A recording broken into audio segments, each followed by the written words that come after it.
ओम शांति।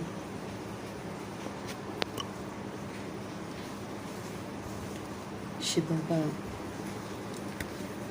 हम आत्मा को स्पष्ट करते हैं कि हम सभी आत्माएं अख के जो फूल हैं हमारे अंदर, जैसे क्रोध है, व्यर्थ है, नकारात्मकता है,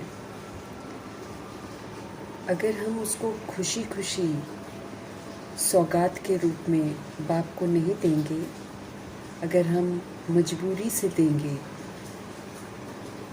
तो हम कभी भी उससे मुक्त नहीं हो पाएंगे। फिर हमको मुरली भी याद नहीं रहेगी, हमको वरदान भी याद नहीं रहेगा, हमको भगवान की शिक्षाएं समय पर याद ही नहीं रहेगी। अगर हमने ये व्यर्थ को बाबा को दिल से सौंप कर इससे अपने आप को मुक्त नहीं किया तो ये अब के फूल जो हैं ये हम आत्माओं को बाप समान बनने नहीं देते। दुनियावी जितनी भी बातें हैं सारी व्यर्थ हैं, बाबा कहते हैं। अगर हम वो करते हैं तो हम कभी भी बाबा के समीप नहीं जा सकते। महीनता से हम आत्माओं को हमारी खामियां बताने वाले और फिर खामियां बताकर सुधरने की विधि बताने वाले शिव पिता परमात्मा जी का तहे दिल से धन्यवाद करेंगे और बड़ी महीनता से बाबा की हर बात को समझकर तुरंत अमल में लाने वाले व्यक्त ब्रह्मा, अव्यक्त ब्रह्मा, गुप्त बड़ी माँ, big brother, great great grandfather का रोल प्ले करने वाली आत्मा ब्रह्मा जी का तहे दिल से धन्यवाद करेंगे। धन्यवाद करते हुए दोनों ज़बरदस्त लाइट्स को हाजिर नाजिर करते हुए मीठे परमपिता परमात्मा जी के महावाक्य हम इन्हीं से समझेंगे। बाबा की जो समझ है वो पूरे यूनिवर्स में फैले, पूरे तत्वों में फैले, पूरी प्रकृति में फैले, ये हम दिल से दुआ करेंगे क्योंकि इसकी बड़ी ज़रूरत है। फिर बाबा के महावाक्यों की जो ताकत है वो यूनिवर्स में मौजूद सभी रूहों तक भी पहुँचे, ये भी हम दिल से दुआ करेंगे। उन रूहों तक पहुँचे जो इस समय वृद्ध शरीरों में है लेकिन दैहिक रिश्तों में बंधी हुई हैं। उनका बुद्धि का योग देहधारियों से हटे, मोह माया से हटे और एक परम पिता परमात्मा जी के साथ लगे, वो भी अपना जीवन सफल करे, पल पल सफल करके अपना भाग्य बनाए। दिल से हम सब दुआ करेंगे। उन रूहों के लिए प्रभु जी की समझ समर्पित करेंगे जो हम आत्माओं के साथ ड्रामा में कहीं ना कहीं कांटेक्ट में आए हैं और कहीं ना कहीं हम आत्माओं का उनके साथ कुछ अधूरा हिसाब किताब रह गया है और नकारात्मकता वाला रह गया है, शिकवे शिकायत वाला रह गया है। ऐसी रूहों के लिए भी हम प्रभु जी का महावाक्य की ताकत जो है हम समर्पित करेंगे ताकि उन आत्माओं का बुद्धि का योग हम आत्माओं से हटे और परमपिता परमात्मा जी के साथ लगे। फिर मीठे बाबा की समझ उन रूहों तक पहुँचे जो हम आत्माओं के साथ लौकिक में कनेक्टेड है, इनका बुद्धि का योग भी हमारे से हटे और परमात्मा के साथ लगे। फिर उन रूहों के लिए हम समर्पित करेंगे जो रोज़ शरीर छोड़ रही हैं, इस समय आकारी शरीरों में इधर उधर हैं, उनसे संबंधित जो रूहें हैं जिनको नहीं मालूम है, जो रो रहे हैं, कलप रहे हैं, बिलख रहे हैं, तमाम रूहों तक मीठे परमात्मा जी की सुकून भरी मुरली की जो ताकत है वो पहुँचे ताकि आत्माओं में ताकत आए और आत्माएं अपना बुद्धि का योग परमपिता परमात्मा से लगाकर सत्य को जाने। दिल से दुआ करेंगे। मीठे बाबा की मीठी मुरली की समझ उन रूहों तक पहुँचे जो इस समय गर्भ में प्रवेश कर गए हैं, उन रूहों तक पहुँचे जो हॉस्पिटल में पीड़ित अवस्था में हैं, जो घरों में पीड़ित अवस्था में हैं, जो प्राकृतिक आपदाओं की शिकार हो गई हैं, जो दैहिक हिंसाओं की शिकार हो गई हैं और जो माया के प्रकोप के कारण अकेली हो गई हैं, तंत्र मंत्र के कारण अकेली हो गई हैं, जो वाव मार्ग में चली गई हैं और जो वाव मार्ग में जाने की तैयारी कर रही हैं, उन रूहों तक प्रभु जी की समझ समर्पित करेंगे जो कुमार कुमारियों के शरीरों में हैं, छोटे शरीरों में विराजमान हैं। उन रूहों तक प्रभु जी की समझ पहुँचे जो अपनी संस्था बनाकर बैठे हैं, खुद भी गुमराह हैं, दूसरों को भी गुमराह कर रहे हैं, भिन्न भिन्न सत्ताओं के प्रति, भिन्न भिन्न वर्गों के प्रति, भिन्न भिन्न मठपंथों के प्रति प्रभु जी की समझ समर्पित करेंगे। दैहिक धर्मों की भिन्नता में जो बटी हुई आत्माएं हैं उन तक प्रभु जी की समझ समर्पित करेंगे। वैश्याओं के प्रति, गणिकाओं के प्रति प्रभु जी की समझ समर्पित करेंगे। यादव कौरव यवनों के प्रति प्रभु जी की समझ समर्पित करेंगे। भूत प्रेत आत्माओं प्रति, तंत्र मंत्र रिद्धि सिद्धियों के प्रति, तांत्रिक जो बन गई हैं, अघोरी बन गई हैं, उन रूहों तक प्रभु जी की समझ समर्पित करेंगे। सभी आत्माएं पूरे धंधों से बाहर निकलें और प्रभु परमपिता परमात्मा जी के साथ जुड़े। किन्नरों के प्रति, अपाहिजों के प्रति, जमादार के प्रति, चंडाल बन गई आत्माओं के प्रति, सभी आत्माओं के प्रति प्रभु जी की समझ समर्पित करेंगे। जेल में बंद, तरह तरह की जेलों में बंद, काल कोठरियों में बंद कैदियों के प्रति प्रभु जी की समझ समर्पित करेंगे। जो हिंसात्मक हो गए हैं, जो अंग तस्करियाँ कर रही हैं, जानवर से भी बदतर पाठ बजा रही हैं और ह्यूमन फ्लैश, एनिमल फ्लैश खा रही हैं, उसके धंधे भी करवा रही हैं, ऐसी रूहों तक प्रभु जी की समझ पहुँचे। साहूकारों के प्रति प्रभु जी की समझ पहुँचे, जो साहूकारी के नशे में आकर इतना अत्याचार और भ्रष्टाचार कर रहे हैं कि उनको समझ में नहीं आ रहा है कि वो गलत कर रहे हैं, ऐसी रूहों तक प्रभु जी की समझ पहुँचे। फिल्म इंडस्ट्री की रूहें, सीरियल बनाने वाली रूहें, गंदे गीत बनाने वाली रूहें, ये कितने सारे यूथ को बर्बाद कर रही हैं। इन तमाम रूहों को वैराग आ जाए अश्लीलता से, प्रदर्शन से, काम विकार से, इसकी उत्तेजना जो जगाते हैं पूरे इस वायुमंडल में, इन तमाम रूहों तक प्रभु जी की समझ पहुँचे। और फिर उन रूहों तक बाबा की समझ पहुँचे तो तरह तरह के नशे करती हैं, सभी आत्माओं के वो नशे उतर जाएं और ईश्वरीय नशा सबको चढ़ जाए। दिल से हम सब दुआ करेंगे और उन स्थानों तक, उन लोगों तक महावाक्यों की समझ पहुँचे जहाँ अभी तक पहुँची नहीं है, और अगर पहुँचती भी है तो रूहें अभी तैयार ही नहीं है सुनने के लिए। ऐसी रूहों तक प्रभु जी की समझ पहुँचे। दिल से हम सब दुआ करेंगे, अपने लिए भी हम दुआ करेंगे कि जो शिव पिता परमात्मा हम आत्मा को रोज़ समझाते हैं, हम आत्मिक स्थिति में स्थित होकर एक एक बाबा के बोल को समझें और जो सौगात बाबा मांगते हैं व्यर्थ की, उसको बाबा को सौंप दें, ताकि मुरली जो है मेरे चित्त पर विराजमान रहे, शिक्षाएं बाबा की चित्त पर विराजमान रहे और हम जो शिक्षा मिल रही है उसी को अमल में लाएं। ये हम दुआ करेंगे। देखेंगे आज हमारे शिव पिता परमात्मा किस विधि से हमको ज्ञान की महत्ता स्पष्ट कर रहे हैं। मीठे मीठे बाबा बोले, मीठे बच्चे, वृक्षपति बाप ने तुम बच्चों पर बृहस्पति की दशा बिठाई है। वृक्षपति बाप ने तुम बच्चों पर बृहस्पति की दशा बिठाई है। अभी तुम अविनाशी सुख की दुनिया में जा रहे हो। अभी तुम अविनाशी सुख की दुनिया में जा रहे हो, जहाँ पर दुख का नाम निशान नहीं होगा। ये बाबा द्वारा स्थापन दुनिया है, जहाँ पर किसी भी तरह का दुख रोग नहीं होता है। ये निर्विकारी दुनिया है, ये वो दुनिया है, ये वो जन्नत है, ये वो फूलों का बगीचा है, ये वो हेवन है जो भगवान अपने बच्चों को गिफ्ट के रूप में देते हैं। उन बच्चों को ये गिफ्ट मिलता है जो यहाँ संगम युग में आत्म अभिमानी बनने का सबूत देते हैं, जो कभी भी बृहस्पति की दशा से बाहर नहीं निकलते हैं, राहु की दशा को कभी बैठने नहीं देते हैं, श्रीमत पर पूरा चलते हैं, एक्यूरेसी से चलते हैं। उनको सचखंड का बरसात मिलता है, वहाँ जहाँ असीम सुख है, सुख ही सुख है, जिसका कोई विनाश नहीं कर सकता, कोई ख़त्म नहीं कर सकता उसको। तो मीठे मीठे बाबा हम आत्माओं को समझते रहें। मीठे बच्चे, वृक्षपति बाप, ये जो सृष्टि रूपी वृक्ष है, इसके वो बीज रूप हैं, वो हम आत्माओं को सत्य बताते हैं। तो बाबा जब आते हैं तो हम पर बृहस्पति की दशा बैठती है, क्योंकि वृक्षपति बाप हमको सत्य से परिचित कराते हैं। तो कल्प में एक बार बाबा खुद आते हैं और हम आत्माओं को सारे सत्य से परिचित कराकर फिर से हमको सच्चा बनाते हैं। तो बृहस्पति की दशा बिठाई है बाबा ने अभी हम पर, और हम सभी आत्माएं अविनाशी सुख की दुनिया में जा रहे हैं। तो बृहस्पति की दशा में बैठकर हमको जैसे जैसे बाबा कह रहे हैं वैसे वैसे करना है, तभी जाकर हम अविनाशी सुख की दुनिया में जाने का हक प्राप्त कर सकते हैं। प्रश्न है, अविनाशी बृहस्पति की दशा किन बच्चों पर पड़ती है? फिर उनकी निशानी क्या होगी? ये जो दशा है अविनाशी, मतलब कभी भी सोल विस्मृत नहीं होती है ना, अविनाशी बृहस्पति की दशा है। बाबा कहते हैं इसको कोई विनाश नहीं कर सकता। अगर हम इसके लकीर के अंदर रहे ना तो कोई कुछ नहीं कर सकता है। लेकिन जब हम खुद ही इसके बाहर निकलते हैं तब फिर हमको राहु की दशा, शनि की दशा बैठती है। तो अविनाशी बृहस्पति की दशा किन बच्चों पर बैठती है, कौन हमेशा श्रीमत पर चलते हैं और फिर उनकी निशानी क्या होती है?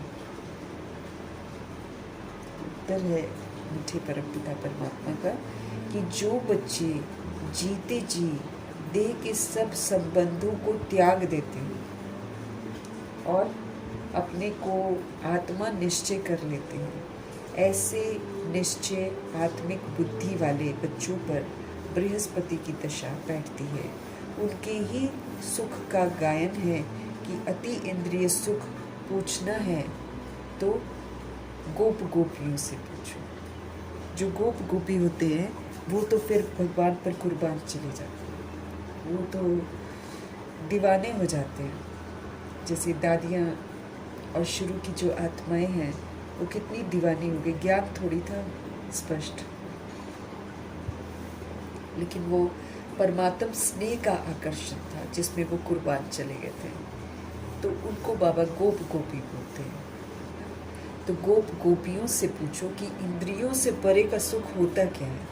एक तो इंद्रियों वाला सुख है ना, वो तो विनाशी है, इसीलिए इंसान कभी भी किसी चीज़ से तृप्त नहीं होता है। उसको कोई चीज़ मिलती है, सोचता है ये मिल जाएगी तो हम खुश हो जाएंगे, फिर उसके बाद उसकी चाहना फिर बढ़ जाती है, फिर बढ़ जाती है। तो ऐसे इंद्रियों का सुख कभी भी किसी सोल को सेटिस्फाई नहीं करता है, क्योंकि एक्चुअली सोल इंद्रियों से परे के सुख की जो तलाश में होती है, लेकिन ढूंढती वो स्थूल चीज़ों में है, इसलिए नाखुश रहती है। तो जो बच्चे जीते जी देह के सारे संबंधों को बुद्धि से त्याग देते हैं, मतलब साथ में भी रहेंगे तब भी उसको चाचा काका मामा युगल नहीं समझेंगे, यही समझेंगे ये प्रभु की अमानत है, हम भी प्रभु की अमानत है। तो ये जो रूह है ये भी प्रभु की अमानत है। बॉडी तो देखना नहीं है ना, बॉडी तो एक इंस्ट्रूमेंट है जो रूह लेकर पाठ बजाती है। बॉडी तो विनाशी है, बॉडी परिवर्तनशील है, लेकिन उसके अंदर जो रूह बैठकर पाठ बजा रही है वो रूह हमारे परमपिता परमात्मा का बच्चा है और मुझ आत्मा का वो भाई है। इसलिए इस कॉन्सेप्ट को बुद्धि में रखते हुए रहेंगे हम साथ में, बोलेंगे नहीं कि भाई है, लेकिन बुद्धि से ये समझेंगे कि ये मेरा आत्मा भाई है और प्रभु की अमानत है। तो जो सोल्स अभी संगम में जीते जी देह के सब संबंधों को त्याग देते हैं और अपने को आत्मा निश्चय करते हैं, ऐसे जो निश्चय हैं, ऐसे निश्चय आत्मिक बुद्धि वाले बच्चों पर फिर बृहस्पति की दशा बैठती, जो अपने आप को आत्मा समझते हैं, सबको आत्मा रूप में देखते हैं, फिर उन पर बैठ जाती है बृहस्पति की दशा। जब हम बॉडी समझते हैं बृहस्पति की दशा हट जाती है, क्योंकि फिर हम गड़बड़ कर जाते हैं। तो बृहस्पति की दशा उन पर बैठती है जो बुद्धि से देह के सब संबंध को त्याग देते हैं। अब उसको अपना वो दैहिक रिश्ता नहीं समझते हैं, बल्कि अपने को आत्मा निश्चय करते हैं। एज आत्मा, आत्मा के सर्व संबंधी शिव बाबा हैं। तो ऐसे निश्चय आत्मिक बुद्धि वाले बच्चों पर बृहस्पति की दशा बैठती है।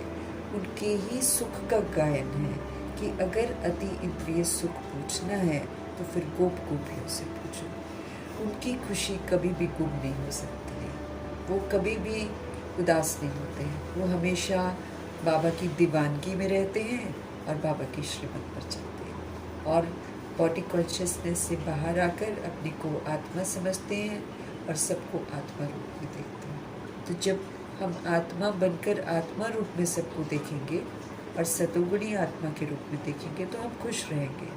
लेकिन जब जब हम भूल जाएंगे और देह समझेंगे तो फिर तब हम नाखुश रहेंगे, खुशियाँ चली जाएंगी।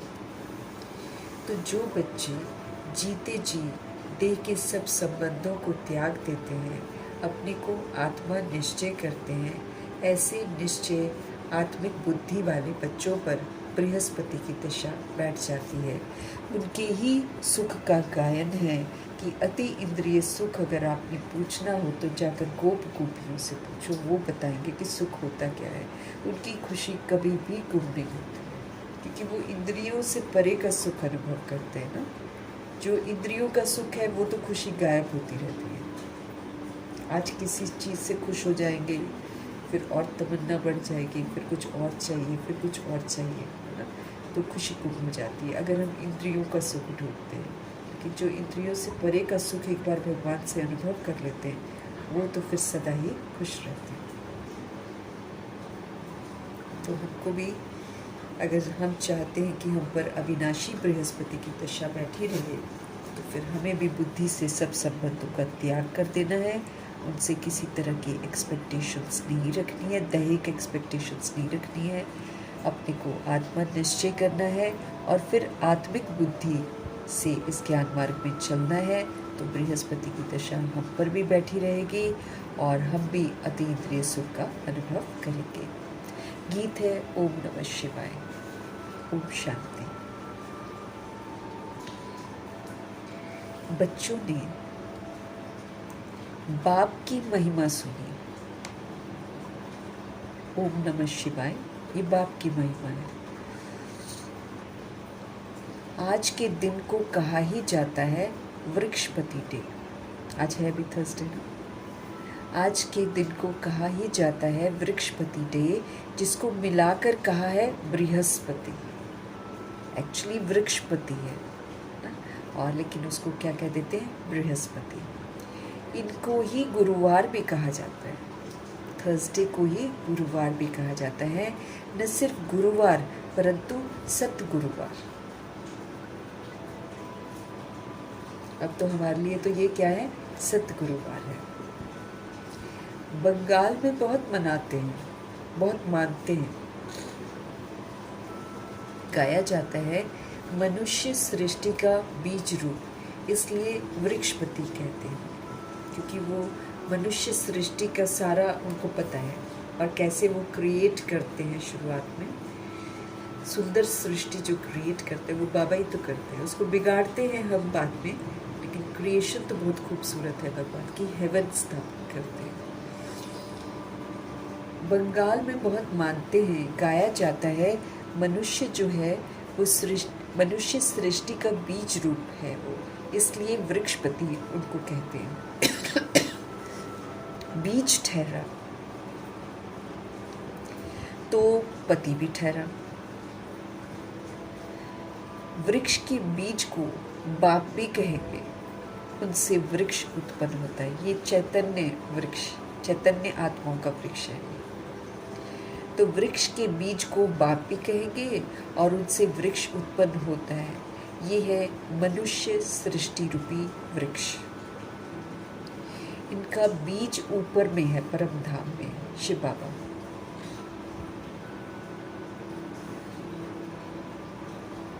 तुम जानते हो हम बच्चों पर अभी अविनाशी वृक्षपति की दशा है, क्योंकि अविनाशी स्वराज्य हमको मिल रहा है। तुम जानते हो हम बच्चों पर अब अविनाशी वृक्षपति की इस समय दशा है, क्योंकि अविनाशी स्वराज्य हमको मिल रहा है। सत्युग को कहा ही जाता है अविनाशी सुखधाम। कलयुग को कहा जाता है विनाशी सुखधाम, दुखधाम। इसमें सुख भी जो है वो विनाशी है, और इसलिए ये पूरा की पूरी दुनिया जो है ये दुख धाम कहलाती है, कलयुग। और सतयुग पूरा सुख धाम। वहाँ पर किसी भी सुख की कमी नहीं है, अथाह सुख है। और जैसा सुख वहाँ मिलता है वैसा सुख तो कहीं भी मिल नहीं सकता और कभी भी मिल नहीं सकता। तुम जानते हो हम बच्चों पर अभी अविनाशी वृक्षपति की दशा है हम पर। क्यों? क्योंकि अविनाशी स्वराज्य मिल रहा है, जिस स्वराज्य को कोई छीन नहीं सकेगा, ऐसा स्वराज्य हमको मिल रहा है। सतयुग को कहा ही जाता है अविनाशी सुख धाम, और कलयुग को कहा जाता है विनाशी दुख धाम। अभी दुख धाम का विनाश होना है, सुख धाम अविनाशी है। आधा कल्प चलता है जो अविनाशी वृक्षपति स्थापन कर रहे हैं। सुखधाम अविनाशी है, आधा कल्प 2500 वर्ष ये चलता है, जो अविनाशी वृक्षपति स्थापन कर रहे हैं। बच्चों को सर्विस के लिए पॉइंट्स ज़रूर नोट करनी है। प्रदर्शनी में ये पॉइंट्स मुख्य समझाने की है, क्योंकि मनुष्य तो कुछ भी जानते नहीं है, बरोबर ये है ज्ञान। अब बाप ये ज्ञान देते ही हैं नई और पुरानी दुनिया के बीच में। नई दुनिया आने वाली होती है, पुरानी दुनिया जाने वाली होती है। इसी के बीच के टाइम में शिव बाबा आकर हमको ज्ञान देते हैं। फिर ये ज्ञान जो है ये प्राय लोप हो जाता है, अर्थात यादगार रहते हैं, मंदिर रहते हैं, देवी देवताओं के जड़ चित्र रहते हैं, लेकिन ज्ञान नहीं होता है, इसलिए थोड़ा सा छिप जाता है। प्राय लोप मीन्स छिप जाना। देवताओं को ये ज्ञान नहीं होता है। अगर वो चक्र का ज्ञान हो तो फिर राजाई में मजा ही ना आए। और जो सतयुग में देवता होते हैं उनको भी ये ज्ञान नहीं होता है। क्यों? क्योंकि अगर उनको चक्र का ज्ञान हो जाए तो मज़ा नहीं आएगा, क्योंकि बुद्धि में आएगा कि हम तो फिर गिर जाएंगे। चूँकि उनको नहीं मालूम है कि वो गिरेंगे, इसलिए वो पूरा एंजॉय करते हैं। अभी भी तुमको ख्याल होता है ना, क्या राज्य लेकर फिर हमारी ये हालत होगी? अभी भी हम लोग ज्ञान को जानते हैं अच्छी तरह, तो हम लोग भी यही सोचते हैं ना कि राज्य लेंगे और फिर ये वाली हालत हो जाएगी। परंतु ये तो ड्रामा है ना, बाबा कहते हैं, और ये बना हुआ है। जैसा ड्रामा हमने बनाया है, जैसा पाठ हम अभी बजा रहे हैं, वही पाठ हमको ड्रामा देगा कि फिर से बजाओ। क्योंकि हम मरते नहीं हैं, तो जो हम करते हैं वो हम रिकॉर्ड करते हैं, और फिर उसी रिकॉर्डिंग का पार्ट फिर हमको मिलता है कि लो अब फिर ये बजाओ। तो क्या राज्य लेकर फिर हमारी ये हालत होगी? परंतु ये तो ड्रामा बना हुआ है, चक्र को फिरना ही है। वर्ल्ड की हिस्ट्री ज्योग्राफी रिपीट हो रही है। कैसे रिपीट हो रही है ये तुम बच्चे जानते हो। ये है मनुष्य सृष्टि। तुम्हारी बुद्धि में मूल वतन का झाड़ भी है।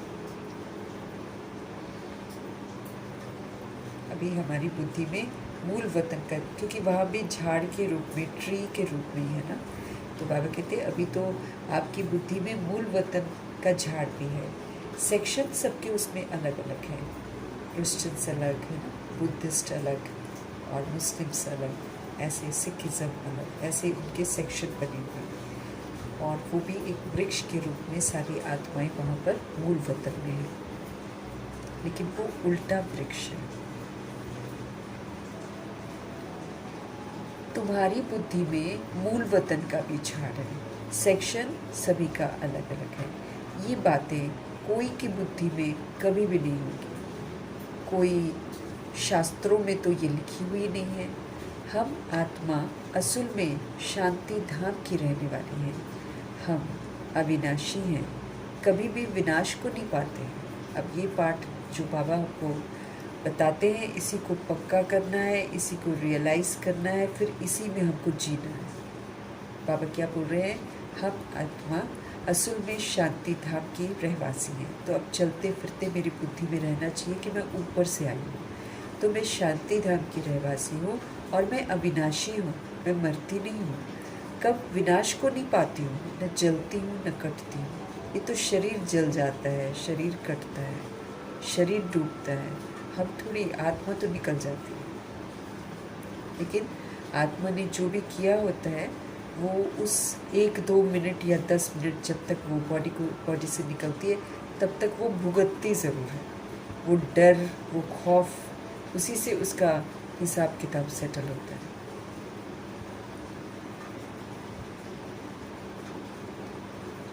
चाहे जलते हैं, चाहे दम घुटता है, तो उतनी देर तो सोल भुगतती है ना, लेकिन फिर निकल जाती है।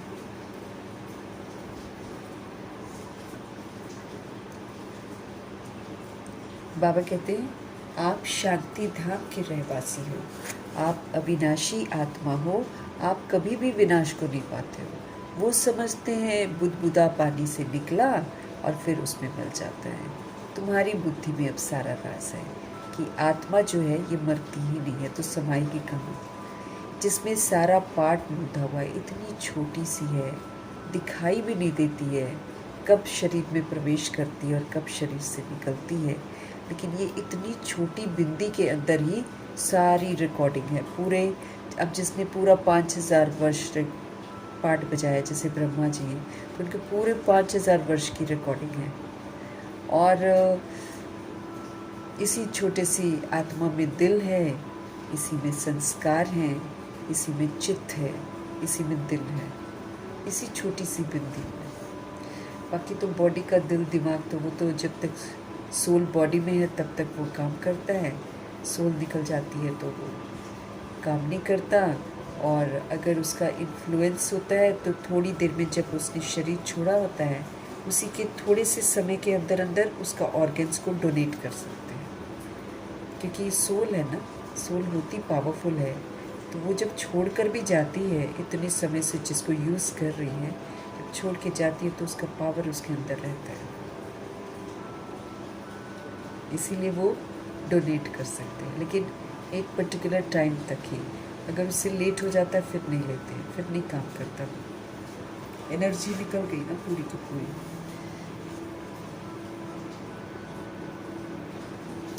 बाबा कहते वो तो समझते दुनिया वाले की आत्मा जो है ना, ये बुदबुदा है, पानी से निकल फिर उसमें मिल जाता है, ऐसे जैसे बबल्स होते हैं ना, बबल्स पानी से निकलते फिर पानी में समा जाते, तो ऐसे थोड़ी होता है। बाबा कहते हैं तुम्हारी बुद्धि में सारा राज है कि आत्मा जो है वो कभी मरती नहीं है, उसी के अंदर सारा पाठ रिकॉर्डेड है। ये चक्र का नॉलेज कोई शास्त्रों में नहीं है, जो बाबा हमको बताते हैं वो किसी भी शास्त्र में नहीं मिलेगा। अभी जैसे बाबा सुना भी रहे हैं तो इसका कोई शास्त्र बनता ही नहीं, कोई बना ही नहीं सकता। तो इसलिए बाबा कहते हैं कि बाबा की बताई हुई जो बातें हैं ना, वो शास्त्रों में आपको नहीं मिलेगी।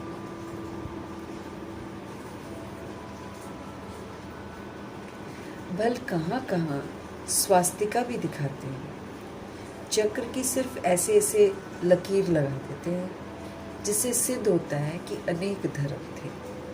बाप ने समझाया है मुख्य धर्म और शास्त्र हैं 4। सतयुग त्रेता में तो कोई धर्म स्थापन होता नहीं, न वहाँ कोई धर्म शास्त्र होता है। ये सब द्वापर से शुरू होते हैं, फिर देखो कितनी इनमें वृद्धि हो जाती है। अच्छा, गीता कब सुनाई गई? बाप कहते हैं मैं कल्प के संगम युग में आकर गीता सुनाता। उन्होंने फिर कल्प अक्षर निकाल सिर्फ संगम युगे युगे लिख दिया है। वास्तव में संगम युगे और कोई धर्म स्थापन नहीं करते। ऐसे नहीं कि त्रेता के अंत में द्वापर के आदि के संगम पर इस्लामी धर्म स्थापन हुआ, नहीं, कहेंगे द्वापर में स्थापन हुआ। ये संगम का सुहावना समय है, ये सतयुग और कलयुग के बीच का टाइम जो है ये है संगम, जिसको कुंभ कहते हैं। ये कुंभ का मेला है। हम सभी मधुबन जाते हैं ना, तो कुंभ का मेला है। आत्मा का परमात्मा से मिलन मेला होता है। और यहाँ पर पानी के स्नान से नहीं, लेकिन हम लोग ज्ञान स्नान से अपने आप को पवित्र बनाते हैं। कुंभ संगम को कहा जाता है। ये है आत्माएं और परमात्मा के मिलन का संगम। ये रूहानी मेला संगम पर ही होता है। ये जो रूहों का मेला होता है ना, हम देखो जाते तो बॉडी से हैं मधुबन, लेकिन एक्चुअली हम रूहों की मुलाकात या मेला जो है, मिलन जो है, वो निराकार परमपिता परमात्मा से होता है। इसीलिए हमको वहाँ पर निराकारी स्थिति या अव्यक्त स्थिति में जाना होता है, तभी हम मिलन बना सकते हैं। बॉडी कॉन्शियस होकर मिलन नहीं बना सकते, वो तो फिर हम खाली अपने आप को तसल्ली देते हैं। लेकिन चूँकि नहीं दिखाई देने वाली आत्मा का मिलन नहीं दिखाई देने वाले परमात्मा के साथ होता है, इसलिए बाबा इस बात पर जोर देते हैं कि अपनी स्थिति को अव्यक्त बनाओ। अभी भी वीडियो से जैसे बाबा का मिलन होता है ना, बाबा ने बहुत पहले ही बोला था कि आगे चलकर वही मेरे साथ मिलन बना सकेंगे जो अपनी स्थिति को अव्यक्त करेंगे। बाकियों का मिलन नहीं होता है। तो ये संगम पर ही होता है। बाबा कहते हैं रूहानी मेला, ये रूह का सुप्रीम रूह के साथ मिलन है। उन्होंने पानी की गंगा का नाम पाला कर दिया। ज्ञान सागर पतित पावन को जानते ही नहीं है। कोई नहीं जानता कि ज्ञान सागर है परमात्मा। कोई नहीं जानता कि पतित पावन परमात्मा आकर हमको पावन बनाते हैं। पानी से हम पावन नहीं बन सकते कि वो बॉडी ही समझते हैं ना अपने आप को। इसलिए बॉडी को गंगा में या कहीं और सरोवरों में अब स्नान करके सोचते हैं हम पवित्र बन गए। तो ज्ञान सागर पतित पावन को जानते ही नहीं है। उसने कैसे पतित दुनिया को पावन बनाया, कोई भी शास्त्रों में नहीं लिखा है। अब तुम बच्चों को बाप कहते हैं कि सिर्फ तुम मुझे याद करो। देह के सारे धर्मों को तुम त्याग दो। किसको कहते हैं? आत्माओं को कहते हैं। इसको कहा जाता है जीते जी मरना। अब हमको नया बनना है। अब हमको नष्ट बोहा बनना है। अब हमको बंधनों से मुक्त होकर स्वतंत्र होकर उड़ना है। इसलिए हमारा सबको भूलना बुद्धि से ज़रूरी है। अगर हम नहीं भूलते हैं तो वो रिश्ता याद आता रहेगा। रिश्तों से बाहर आना, क्योंकि अब हमको समझ में आ गया है कि मैं निराकार आत्मा हूँ और मेरा सर्व संबंधी सिर्फ और सिर्फ शिव बाबा है और कोई है ही नहीं है। ये रियलिटी है। इसको हम जितना जल्दी एक्सेप्ट कर लेंगे उतना मेरे लिए अच्छा रहेगा कि मुझे कोई और याद नहीं आएगा। तो प्रभु जी हमको कह रहे हैं कि तुम ज्ञान सागर पतित पावन को जानते ही नहीं है। उसने कैसे पतित दुनिया को पावन बनाया है किसी भी शास्त्र में नहीं लिखा हुआ है। अब तुम बच्चों को बाप कहते हैं कि अब सिर्फ मुझे याद करो। देह के सारे संबंधों को या देह के सारे धर्मों को त्याग दो बुद्धि से। अब अपने आप को हिंदू मुस्लिम सिख ईसाई मत समझो। अब अपने आप को परमपिता परमात्मा का समझो और ये समझो कि मैं आदि सनातन देवी देवता धर्म वाला हूँ। किसको बाबा कह रहे हैं? आत्माओं को कह रहे हैं। इसको कहा जाता है जीते जी मरना। मनुष्य शरीर छोड़ते हैं तो देह के सब संबंध छूट जाते हैं, है कि नहीं? जब हम बॉडी छोड़ते हैं तब भी तो संबंध छूट जाते हैं। कोई साथ थोड़ी जाता है हमारे। बॉडी को जला देते हैं, वापस घर आ जाते हैं, अपनी नॉर्मल लाइफ जीते हैं। एक दो दिन उदास रहेंगे, चलो चौथा कर देंगे, चाहे कोई लोग देर भी कर देते हैं तो कुछ समय तक शोक रहता है, लेकिन फिर से नॉर्मल अपना अपना लाइफ लोग जीते हैं। तो बाबा हमको बोलते हैं कि जब शरीर छोड़ते हो तब भी तो सारे संबंध छूट जाते हैं ना। फिर तुम रियलाइज़ करते हो उस समय कि कुछ भी मेरा नहीं। अब जीते जी समझ से तुम रियलाइज़ करो कि तुम्हारा कुछ नहीं है। तो जीते जी आप मर जाओ। देखिए सारे संबंधों को भूल जाओ कि ये एक रोल था जो मैंने प्ले किया और ये कार्मिक रोल है। ये विकारी रोल प्ले किया था तो विकारी बंधन है। अब उसको विकारी वाली दृष्टि से नहीं देखकर अब हम उसको आत्मिक दृष्टि से देखेंगे। तब हम सबके साथ क्या कहें कि सबके साथ हम न्याय कर सकेंगे। जब तक हम बॉडी कॉन्शियसनेस में हैं तब तक हम न्याय नहीं करते हैं, क्योंकि फिर हम अपने अपने तरीके के अनुसार बिहेव करते हैं। अगले को सुख मिल रहा है, दुख मिल रहा है, कुछ पता नहीं है, तो वो तो गड़बड़ हो जाता है ना। तो न्याय अगर कर सकते हैं तो हम इसी विधि से कर सकते हैं कि हम जीते जी मर जाएं और सबको आत्मा रूप में देखें और परमात्मा की अमानत समझें। तब हम सबके साथ अच्छा व्यवहार करेंगे। बाप कहते हैं जो भी देह के संबंध है ना वो सब छोड़ अब आप अपने को आत्मा निश्चय करो। आप सभी आत्मा हो और आप ये जो देह के संबंध हैं इनको बुद्धि से छोड़ो। ऐसे घर नहीं छोड़ना हमको, रहना तो सभी के साथ है, लेकिन बुद्धि से ये नहीं सोचना है कि ये मेरा बच्चा है, ये मेरा युगल है। ये देखो हम झूठ नहीं बोल सकते ना। हम कितना मर रहे हैं या किस थॉट से हम जी रहे हैं ये हमारा ऊपर वतन में पता चल जाता है। इसलिए दिल से है ना जो भी देह के संबंध हैं वो सब छोड़ देने हैं। अपने को हमें आत्मा निश्चय करना है।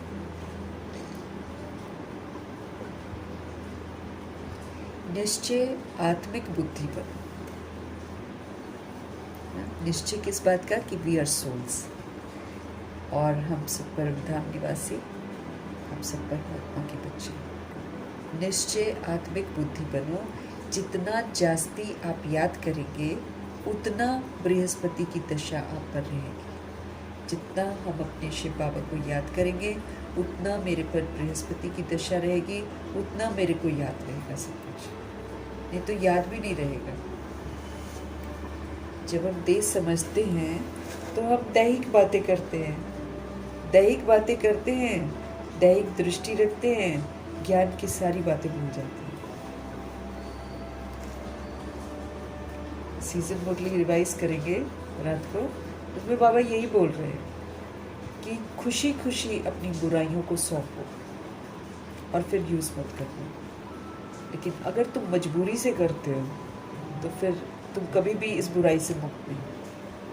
तो देह के संबंध जितने भी है, अगर हमको इनसे मुक्त होना है ना, तो हमको खुशी खुशी समझ के भाई हाँ वाकई रिलेशंस अलग हो जाते हैं, ये खाली एक रोल है जो हम प्ले करते हैं।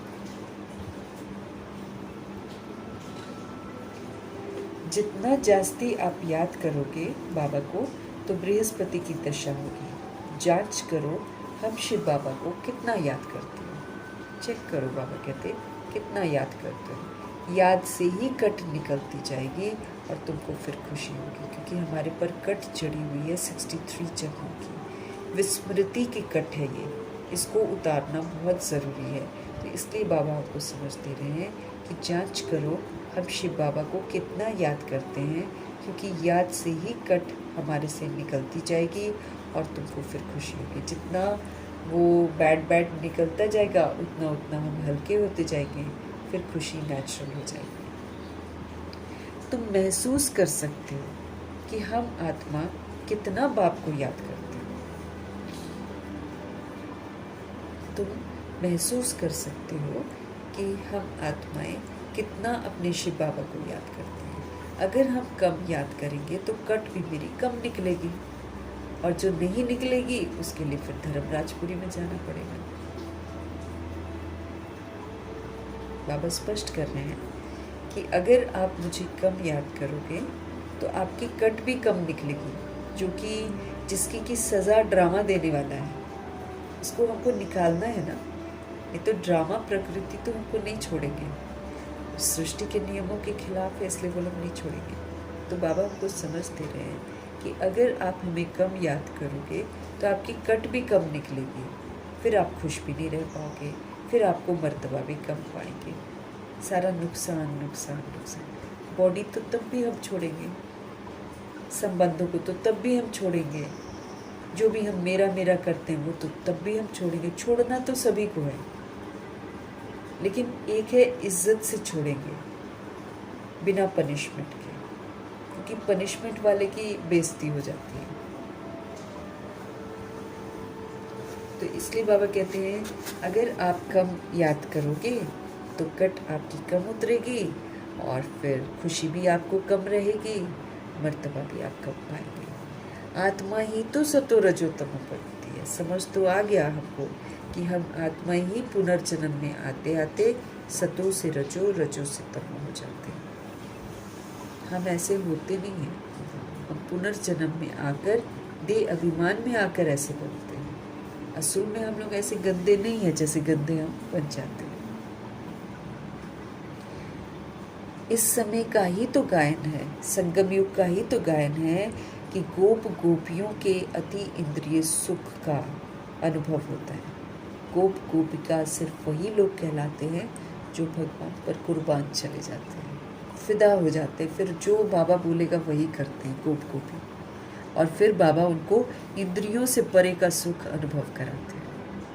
ये अति इंद्रिय सुख का वर्षा सिर्फ संगम पर मिलता है। ये तो पूरा कल्प कभी भी नहीं मिलेगा, क्योंकि पूरा कल्प तो इंद्रियों का पाठ हम बजाएंगे। तो ये जो अति इंद्रिय सुख है ये सिर्फ हम संगम में भगवान की मौजूदगी में अनुभव कर सकते हैं, बशर्ते हम उनका पूरा बन जाएं। और एक बार अगर हम इस सुख को अनुभव कर लेते हैं, दुनिया की कोई भी चीज़ हमको आकर्षित नहीं कर सकती है, कोई भी नहीं। इसी तरह जब हम शिव बाबा से सारे संबंध अनुभव कर लेंगे, हमको दुनिया का कोई भी संबंध अट्रैक्ट नहीं करेगा, कि कोई भी कहीं भी मेरी अटैचमेंट नहीं होगी। एक बार अगर हम रस ले लें भगवान जी से ना, हमारा कहीं भी दिमाग नहीं जाएगा। इसलिए तो बाबा बोलते हैं अनुभव कर लो, अनुभव कर लोगे कहीं भी नहीं जाओगे। तो इंद्रियों से परे का सुख कल्प में एक बार मिलता है, शिव बाबा पर कुर्बान जाने पर मिलता है। इस सुख के सामने तो कोई भी सुख मायने ही नहीं रखता, इसकी तो चमक दमक अद्भुत होती है। ऐसा सुख फिर कल्प में कभी भी नहीं मिलता, और कुछ भी याद नहीं पड़ता है सिवाय पाप के। तभी खुशी का पारा चढ़ेगा। भगवान खुशियों का सागर है, अगर हम उनको याद करते हैं तो हम खुश रहते हैं। वो शांति का सागर है, अगर हम उनके साथ रहते हैं, उनको याद करते हैं तो हम शांत रहते हैं। वो सुखों का सागर है, वो प्रेम का सागर है, वो आनंद का सागर है, वो शक्तियों का सागर है, वो ज्ञान का सागर है। उन्हीं के साथ रहेंगे तो हम समझदार भी बन जाएंगे, हम प्रेम स्वरूप भी बन जाएंगे, आनंद स्वरूप भी बन जाएंगे, पवित्र स्वरूप भी बन जाएंगे। सारा कुछ बाबा के साथ रहकर हमारे अंदर भी आ जाएगा।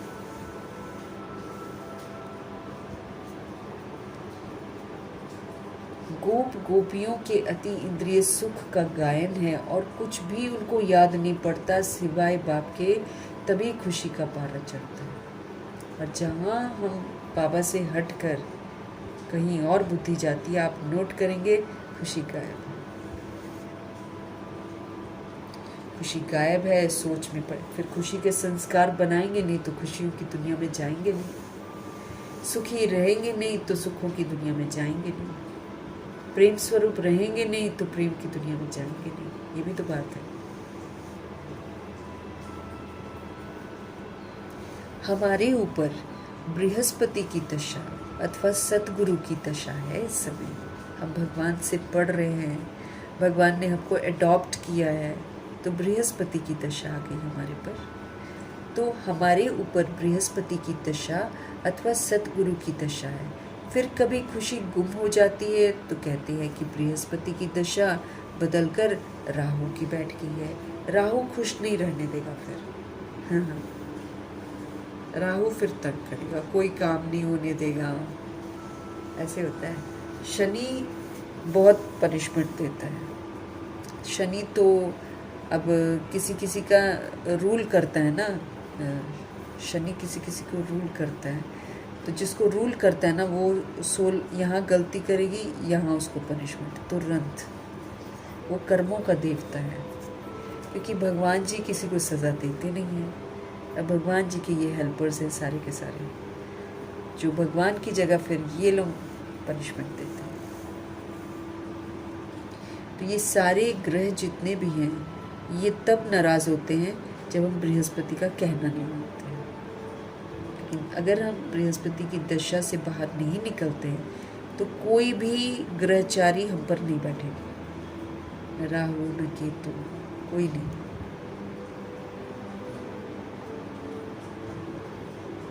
हमारे ऊपर बृहस्पति की दशा अथवा सतगुरु की दशा है। फिर कभी खुशी गुम हो जाती है तो फिर कहते हैं बृहस्पति की दशा बदल राहु की बैठ गई है। कोई बहुत साहूकार होते हैं, कोई सट्टा लगाया, ये दिवाला निकला। कोई बहुत अमीर होते हैं और कोई फिर सट्टेबाजी लगाते हैं ना, कुछ पैसा लगाया डबल ट्रिपल करने के लिए, तो फिर उसमें घाटा पड़ जाता है कहीं को। कोई सट्टा लगाया, ये दिवाला निकला। भारत में ही जब ग्रहण लगता है तो कहते हैं देदार तो छूटे ग्रहण। अब जैसे ये एक्लिप्स होता है, ल्यूनर एक्लिप्स और सोलर एक्लिप्स, सूर्य ग्रहण, चंद्र ग्रहण, तो बाहर के देश वाले थोड़ी कुछ करते हैं। ये तो भारत ही में है कि ग्रहण लग गया है, अब ये करो, अब वो करो, ऐसे करते हैं। भारत में ही जब ग्रहण लगता है तो कहते हैं कि देदार तो छूटे ग्रहण। तुम्हारा देवी देवता धर्म भी 16 कला संपूर्ण था, उनको ग्रहण लगा हुआ है। बाबा कहते हैं आपका धर्म जो था वो देवी देवता धर्म था, वो तो एकदम परफेक्ट था, 16 कला संपूर्ण था। लेकिन क्या हो गया, उसको लग गया ग्रहण, क्योंकि अब तो वो 16 कला संपूर्ण है ही नहीं है। 16 कला छोड़ो, कलयुग में तो 9 कला हो जाती है, कोई भी कला नहीं रहती है। राहु की दशा बैठती है, इसलिए देवताओं के आगे जाकर गाते हैं, आप सर्वगुण संपन्न हो, आप 16 कला संपूर्ण हो, संपूर्ण निर्विकारी हो, मर्यादा पुरुषोत्तम हो और संपूर्ण अहिंसक हो। और हम कौन है? हम पापी हैं, हम कपटी हैं। अभी तुम समझते हो कि राहु का ग्रहण लगने से सभी काले पड़ गए। अभी तुम समझते हो कि राहु का ग्रहण लग गया ना, इसलिए सब काले पड़ गए।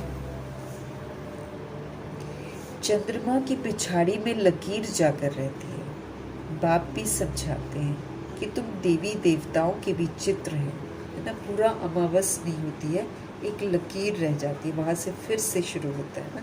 ऐसे ही ब्रह्मा जी भी जब दादा लेखराज जी जब 83वें जन्म में ना बिल्कुल ही उनके जीवन में नाखुशी टाइप की हो गई थी, क्योंकि वो बेचैन हो गए थे, वैराग आ गया था। तो फिर वहाँ से उन्होंने फिर से शुरुआत करी। पूरा अमावस नहीं होती है, एक लकीर रह जाती है, तो ग्रहण लग जाता है।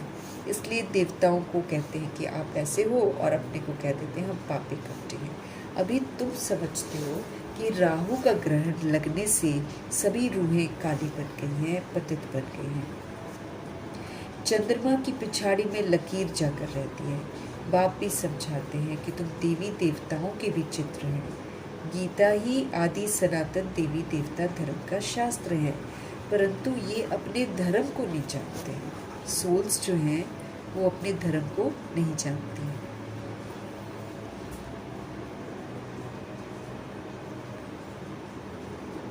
सब बाबा कहते हैं गीता ही आदि सनातन देवी देवता धर्म का शास्त्र है, शुरुआत यहीं से हुई है, लेकिन सोल्स नहीं जानती हैं इस धर्म के बारे में। रिलीजियस हेड्स की कॉन्फ्रेंस करते हैं, तुम वहाँ भी जाकर समझा सकते हो कि ईश्वर सर्वव्यापी तो है नहीं, वो तो बेहद का बाप है, वो सभी रूहों का पिता है। बच्चों को आकर वो वर्षा देते हैं।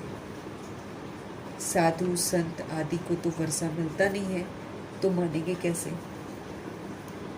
तुम बच्चों को ही वर्षा मिलता है। मुख्य बात है ही ये सिद्ध करने की कि ईश्वर सर्वव्यापी नहीं है। शिव जयंती होती है, तो शिव जयंती अपने आप में एक प्रतीक है कि भगवान जी सृष्टि रूपी ड्रामा में आते हैं। तो शिव जयंती कहो अथवा रुद्र जयंती कहो, रुद्र ये ज्ञान यज्ञ आकर यहाँ सृष्टि पर रचते हैं। समझ का ये यज्ञ है, जिसमें समझ से हमको बुराइयों को स्वाहा करना है और अच्छाइयों को धारण करना है, इसीलिए ये यज्ञ कहलाता है। तो ये है रुद्र शिव जयंती। बाबा कहते हैं शिव जयंती कहो अथवा रुद्र जयंती कहो, रुद्र शिव बाबा ये ज्ञान यज्ञ रचते हैं। है तो वो शिव, वही गीता ज्ञान यज्ञ है जिससे विनाश ज्वाला प्रज्वलित हुई है। यहाँ पर बाबा जब आते हैं तो हमको समझ मिलती है, तो यही समझ से विनाश ज्वाला प्रज्वलित होती है। लेकिन कौन सी विनाश ज्वाला? हम अपने अंदर की खामियों को भस्म करने का कदम उठाते हैं। तो जब हमारी अपवित्रता को हम जलाते हैं, तो फिर दुनिया में अपवित्रता जो है वो अपवित्र आत्माएं यादव गौरव यमन ये लोग फिर स्थूल विनाश कर देते हैं। लेकिन आग जो लगती है ना विनाश की, वो तब से लगती है जब बाबा रुद्र ज्ञान यज्ञ रचते हैं। आपको समझ मिलती है, समझ से हम अपनी खामियों को खत्म करते हैं। है तो शिव, वही गीता ज्ञान यज्ञ है जिससे विनाश ज्वाला प्रज्वलित हुई है। प्रैक्टिकल में तुम देखते हो कि कैसे निराकार बाबा ने रुद्र ज्ञान यज्ञ रचा है। साकार तो कुछ कर ना सके। प्रैक्टिकल में तुम देखते हो कि कैसे निराकार शिव बाबा ने रुद्र ज्ञान यज्ञ रचा है। साकार तो कुछ कर ना सके, ये बेहद का यज्ञ है। ब्रह्मा जी थोड़ी कर सकते हैं, लेकिन ब्रह्मा जी के थ्रू शिव बाबा करते हैं। तो साकार तो कुछ कर ना सके, ये बेहद का यज्ञ है। इनमें सारी पुरानी दुनिया स्वाहा हो जाती है, सारी की सारी स्वाहा होनी है। बाकी तो वो सब है जिस्मानी यज्ञ दुनिया में। कितना रात दिन का फर्क है जिस्मानी यज्ञ में और इस रूहानी यज्ञ में। हमारे बाबा कहते हैं ये रुद्र ज्ञान यज्ञ है, विनाश भी ज़रूर होना है। तुम जब पास हो जाएंगे, पूरा योगी और ज्ञानी बन जाएंगे, तो फिर तुम्हारे लिए नई दुनिया स्वर्ग चाहिए। बाबा कहते हैं जब आप पूरा योगी बन जाओगे और जब आप पूरा ज्ञान धारण करके ज्ञानी बन जाओगे, तो फिर तुम यहाँ थोड़ी रहोगे, तुम्हारे लिए तो फिर नई दुनिया चाहिए जिसको स्वर्ग और जन्नत कहते हैं। नरक का ज़रूर विनाश चाहिए। ये गंदी दुनिया बन गई है, इसलिए बाबा कहते हैं इसका तो ज़रूर विनाश चाहिए। राजस्व अश्वमेध अक्षर भी ठीक है ना। इसमें हम फिर से राजाई हासिल करते हैं और अपनी जो ये कर्म इंद्रियां हैं इस पर हम जीत प्राप्त करते हैं। तो राजस्व अश्वमेध यज्ञ भी अच्छा अक्षर है। घोड़े को स्वाहा करते हैं ना, वास्तव में है तुम्हारा ये शरीर रूपी रथ। एक दक्ष प्रजापति का भी यज्ञ रचते हैं, उनकी भी कहानी बना रखी है। लेकिन वास्तव में हम यहाँ तन मन धन जो दूषित हो जाता है उस सब को स्वाहा करते हैं और फिर ट्रस्टी बनकर बांटते जाते हैं। किसी भी चीज़ को मैं नहीं कहते, मैं और मेरा हम समाप्त करते हैं। अब तुम बच्चों को कितनी खुशी होनी चाहिए। कायदे से बाबा कहते हैं आपको तो बहुत खुशी होनी चाहिए। उस सत्य मालूम चल रहा है, पालना मिल रही है भगवान की, साथ में हम अच्छाइयों को भी धारण कर रहे हैं, तो बाबा कहते खुशी होनी चाहिए ना। अब तुम बच्चों को कितनी खुशी होनी चाहिए कि हमको वृक्षपति बाप पढ़ा रहे हैं, भगवान हमको पढ़ा रहे हैं, बड़ी खुशी होनी चाहिए। हमारे ऊपर अभी बृहस्पति की दशा है, हमारी अवस्था बहुत अच्छी है, फिर चलते चलते लिखते हैं बाबा हम तो मूझ गए, हम तो फिर कंफ्यूज हो गए। पहले हम बहुत खुशी में थे, अब पता नहीं क्या हुआ बाबा, अब वो खुशी नहीं है, ऐसा कुछ रूहें बोलती हैं। यहाँ आकर बाप का बनना बड़ी यात्रा है। बाबा का बनना, मधुबन में जाना बड़ी यात्रा है। वहाँ तीर्थ यात्राओं पर जाते हैं तो कितने पैसे खर्च होते हैं। अब यहाँ तो बाबा कहते हैं दान करने की बात नहीं है, इनमें कुछ भी पैसा खर्च नहीं करना है। पढ़ाई लिखाई में कुछ पैसा थोड़ी खर्च करते हैं, तो हम जाते हैं, हम खाते पीते हैं, होटल में भी रहते तो कितने चार्जेस लगते हैं। ये तो इतनी पावन भूमि है, इसकी क्या कीमत हम अदा कर सकेंगे। बाकी भगवान पढ़ाई के लिए पैसा तो नहीं मांगते कभी भी। वहाँ तीर्थ यात्राओं पर जाते हो तो कितने पैसे खर्च करते हो। अब यहाँ तो दान करने की बात नहीं है, इनमें कुछ भी पैसा खर्च नहीं करना है। वो दुनिया वाली जिस्मानी यात्राएं हैं और तुम्हारी रूहानी यात्रा है। जिस्मानी यात्रा से फायदा कुछ भी नहीं। गीत में भी है ना, चारों ओर लगाए फेरे, फिर भी जन्म जन्मांतर हम दूर रहे। अभी तुम समझते हो कितनी ढेर यात्राएं की होगी। कहाँ न कहाँ मनुष्य जाते जरूर हैं। हरिद्वार में गंगा जी पर जरूर जाते हैं, पतित पावनी गंगा समझते हैं ना। अब वास्तव में तुम वो सच्ची सच्ची ज्ञान गंगाएं, हम रूहें जो हैं, हम सच्ची सच्ची ज्ञान गंगाएं हैं।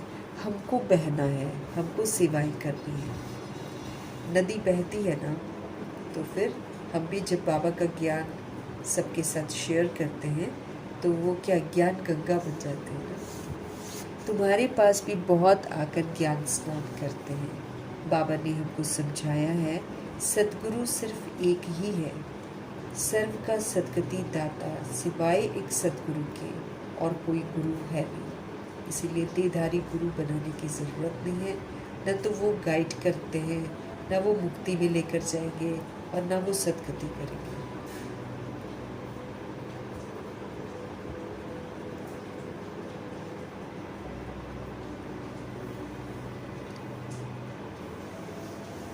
अब वास्तव में तुम हो सच्ची सच्ची ज्ञान गंगा है। तुम्हारे पास भी बहुत आकर ज्ञान स्नान करते हैं। बाबा ने समझाया है सद्गुरु एक ही है, वही सबका सद्गति दाता है, सिवाय एक सद्गुरु के और कोई भी हमारा गुरु नहीं है।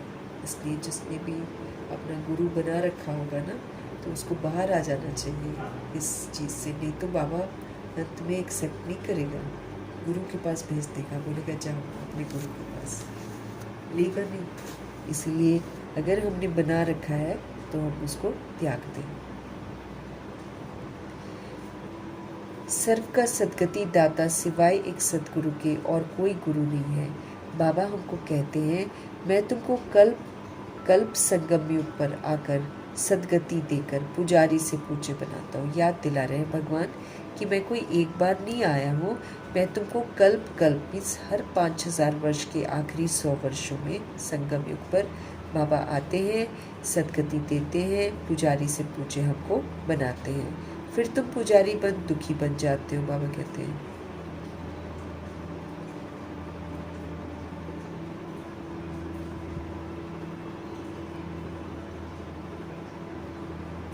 तो बाबा कह रहे हैं, मैं तुमको कल्प कल्प संगम युग पर आकर सदगति देता हूँ, मैं तुमको पुजारी से पूज्य बनाता हूँ। फिर तुम क्या करते हो, तुम आधा कल्प के बाद पुजारी बनकर फिर दुखी बन जाते हो। ये भी अभी पता पड़ा है, पहले तो हमको नहीं पता था। बरोबर हमारा आधा कल्प राज्य चलता है, फिर द्वापर में हम सो देवी देवता वाम मार्ग में चल पड़ते हैं, उल्टे मार्ग पर चल पड़ते हैं। जब रावण राज्य शुरू हो जाता है तब से ही वाम मार्ग शुरू होता है। उनकी भी निशानियां हैं। अब आप जगन्नाथ के मंदिर में चले जाओ तो अंदर काली मूर्तियां बना रखी हैं, कितने बड़े बड़े मुंह भी बना रखे हैं ना, आजकल दिखाते हैं ना जगन्नाथपुरी का। अजीबोगरीब देवता बना रखे हैं, तो बड़े बड़े मुंह और काले काले मुंह ऐसे बना रखे हैं, बड़ी बड़ी आंखें। तो जगन्नाथ के मंदिर में अगर आप जाएंगे, बाबा कहते हैं, तो अंदर काली मूर्तियां रखी हैं, बाहर में देवताओं के गंदे चित्र भी रखे हैं। उस समय अपने को भी थोड़े ही समझ में आता था कि ये सब क्या है। ब्रह्मा जी भी जाते थे देखने के लिए, तो वो कह रहे अपने को थोड़ी समझ में आता था क्यों था ऐसे। हम लोग भी जाकर चुपचाप करके मत्था टेकते थे मंदिरों में जाकर, थोड़ी समझते थे ये ऐसा क्यों है वैसा क्यों है। तो बाहर में जगन्नाथपुरी में, बड़े मंदिर में हो सकता है ना, तो जगन्नाथपुरी में बाहर में गंदे देवताओं के गंदे चित्र बना रखे हैं। देवता जब वाम मार्ग में जाते हैं तो उनका तो स्वरूप बदल जाता है, वो लक्ष्मी नारायण जैसे थोड़ी होते हैं, वो तो 20 शरीर तो बदल जाते हैं उनके, उसके बाद फिर 21वां शरीर उनका बदला हुआ होता है। तो देवता थोड़ी होते, लेकिन अब कैसे बताएं रूह को ना, इसलिए बता देते हैं, इसलिए देवताओं के गंदे चित्र भी बनाते हैं। उस समय अपने को भी थोड़ी समझ में आता था कि ये सब क्या है। विकारी मनुष्य विकारी दृष्टि से ही तो देखेंगे, तो समझते थे देवताएं भी विकारी थे, इसलिए वो लोग बोलते हैं कि ये तो परंपरा से चला आ रहा है। इसलिए कोई भी विकार को गलत बोलता ही नहीं है, सीधे बोलेगा शंकर जी ने भी तो की थी, उसने भी तो की थी शादी, ऐसे बोल देते हैं। और शंकर जी तो करते नहीं है, ये अता पता किसी को नहीं है, बस यूं ही बना देते हैं। तो बाबा हमको बोल रहे हैं कि विकारी मनुष्य विकारी दृष्टि से ही तो देखेंगे ना ऐसे गंदे गंदे चित्र, तो फिर वो लोग समझते हैं कि देवताएं भी तो विकारी थे। ये लिखा हुआ है, देवताएं वाम मार्ग में जाते हैं। ड्रेस भी देवताओं की दे दी है, ये गड़बड़ कर दिया है कि ड्रेस जैसे लक्ष्मी नारायण है या कृष्ण राधे हैं, तो ड्रेस ये वाली दे दी है, और फिर बता दिया कि देवता वाम मार्ग में जाते हैं। लेकिन हाँ, देवकुल की जो आत्माएं हैं यही पुनर्जन्म में आते आते उल्टे मार्ग पर चलती हैं। तो ड्रामा दर्शाता वैसे है, लेकिन बाबा आकर फिर हमको समझ देते हैं कि उनका स्वरूप उस समय बदल जाता है। ड्रेस भी देवताओं की दी है। यहाँ भी दिलवाड़ा मंदिर में अगर आप जाओ तो ऊपर में स्वर्ग है, सीलिंग में स्वर्ग दिखाया हुआ है, नीचे सब तपस्या में बैठे हैं। इन सब राजों को और कोई नहीं जानता है। अभी जैनी बोलते हैं कि हमारा मंदिर है, लेकिन जानते कुछ भी नहीं है राज के बारे में। और बाबा का तो अनुभवी रथ है ना, तो बाबा तो घूमते थे, तीर्थों पर भी जाते थे, तो उन्होंने देख रखा है। तुम बच्चे अब समझ रहे हो कि आत्माएं और परमात्मा दोनों अलग रहे बहुकाल। तो दिलवाड़ा टेम्पल में भी 108 आत्माएं तपस्या कर रही हैं, एक दूसरे को दृष्टि दे रही हैं। फिर ब्रह्मा जी का भी है, फिर मातेश्वरी का भी है, फिर ऊपर सीलिंग में स्वर्ग है। मतलब यहाँ तप करते हैं तो स्वर्ग का वर्षा मिलता है। अब ऊपर दिखा देते ना, इसलिए लोग सोचते ऊपर वर्षा है, नहीं, नीचे ही मिलता है। लेकिन वो एक दर्शा दिया कि कितनी ऊंची स्थिति का वर्षा मिलता है अगर हम नीचे तपस्या करते हैं। तो तुम बच्चे अब समझ रहे हो कि आत्माएं और परमात्मा अलग रहे बहुकाल, बहुत लंबे अरसे तक ये लोग अलग रहे हैं। तुम जो पहले अलग हुए हो, फिर तुम ही आकर पहले मिलते हो। सत्युग का फर्स्ट प्रिंस कौन है? श्री कृष्ण। श्री कृष्ण का बाप भी तो होगा ना। तो श्री कृष्ण के माँ बाप का इतना कुछ दिखाते नहीं है, सिर्फ दिखाते हैं कि माथे पर रखकर नदी से उस पार ले गया, ऐसा दिखाते हैं। राजाई आदि कुछ नहीं दिखाई दिए, वो तो बस यूं ही, मतलब ये है कि कलयुग एक तरफ विनाश हो रहा होगा तो फिर कृष्ण जी का आगमन होगा, लेकिन उसको दर्शा दिया दूसरे तरीके से। राजाई आदि कुछ न दिखाई है, जबकि कृष्ण तो प्रिंस है। उनके बाप की महिमा क्यों नहीं है, अभी तुम जानते हो। इस समय श्री कृष्ण की आत्मा ने अच्छी रीति पढ़ाई पढ़ी है। बाबा कहते हैं यूं तो श्री कृष्ण के जो मम्मी पापा हैं या जो मदर फादर बनेंगे, उनका नाम होना चाहिए ना। उनका नाम उतना नहीं होता है। क्यों नहीं होता है? क्योंकि जिस विधि से कृष्ण की आत्मा अर्थात ब्रह्मा जी पढ़ते हैं, उस विधि से उनके शरीर के माँ बाप बनने वाली आत्मा वो लोग उतना नहीं पढ़ते। तुम जानते हो इस समय श्री कृष्ण की आत्मा ने अच्छी रीति पढ़ाई पढ़ी है, जिस कारण माँ बाप से भी उन्होंने ऊंच मर्तबा पाया है। तुम समझते हो कि हम श्री कृष्ण की राजधानी में थे, स्वर्ग में तो थे ना, फिर हम चंद्रवंशी बने। अब हम समझते हैं कि हम सब श्री कृष्ण की राजधानी में थे, हम सब स्वर्ग में थे, फिर हम चंद्रवंशी बने हैं। अब फिर हमको सूर्यवंशी बनने के लिए श्रीमत पर चलकर पावन दुनिया के मालिक बनना है। अब फिर से हमको सूर्यवंशी बनने के लिए क्या करना पड़ेगा? बाबा की श्रेष्ठ मत पर चलना पड़ेगा, हमको पावन बनना पड़ेगा, फिर हम पावन दुनिया के मालिक बनेंगे।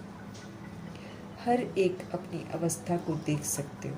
हम अपनी अवस्था से खुद को चेक कर सकते हैं कि हम क्या कर रहे हैं। अगर हम इस समय शरीर छोड़ दें तो हम किस गति को पाएंगे, ये भी हम चेक कर सकते हैं। अगर अभी शरीर, क्योंकि शरीर कब छूट जाएगा पता नहीं ना, लेकिन अगर हम इस समय शरीर छोड़ दें तो किस गति को पाएंगे, हर एक आत्मा समझ सकती है। तो जितना बाप को हम याद करेंगे, उतने मेरे जो विक्रम मैंने कर रखे हैं वो सारे के सारे विनाश हो जाएंगे।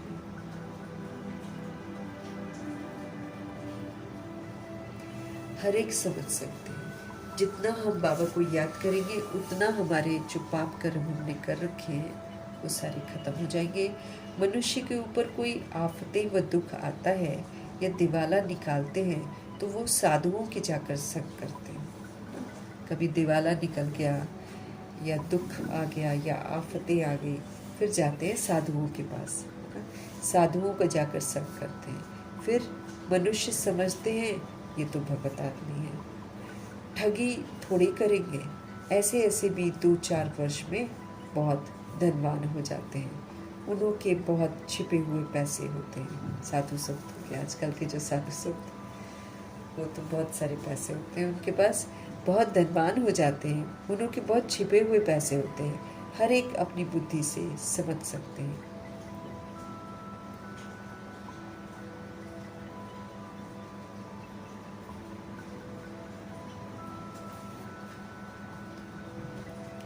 तुम्हारे में भी बहुत हैं जो बहुत कम याद करते हैं। इसलिए बाबा कहते हैं अगर तुम अपना कल्याण चाहते हो तो अपने पास नोटबुक रखो।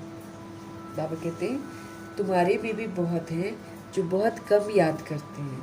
इसलिए बाबा हमको कहते हैं अगर तुम चाहते हो कि तुम्हारा कल्याण हो तो फिर अपने पास आप नोटबुक रखो। आप चार्ट नोट करो कि हम सारे दिन में कितना समय बाबा को याद करते हैं, कितना समय प्रभु चिंतन, ज्ञान चिंतन, शुभ चिंतन, स्वचिंतन चलता है, कितना समय हम ड्रिल करते हैं। ये सारा हम खुद ही अपने आप को देख सकते हैं। हम सारे दिन में कितना समय याद में रहे। मनुष्य तो सारी जीवन की भी हिस्ट्री ज्योग्राफी लिखते हैं, तुमको तो सिर्फ याद का चार्ट लिखना है। बाबा कहते बहुत सारे लोग अपना पूरा इतिहास ही लिख देते हैं सारे जीवन का। बाबा कहते तुम सिर्फ याद का चार्ट निकालो कि तुम मुझे कितनी देर याद करते हो। अपनी ही उन्नति है याद में। इसी विधि से जब हम चार्ट लिखते तो कुछ समझ में आ जाता है कितनी देर याद करते हैं, और जब हम याद नहीं करते हैं तो फिर हम क्या कर रहे थे उसको चेक करके चेंज कर सकते हैं।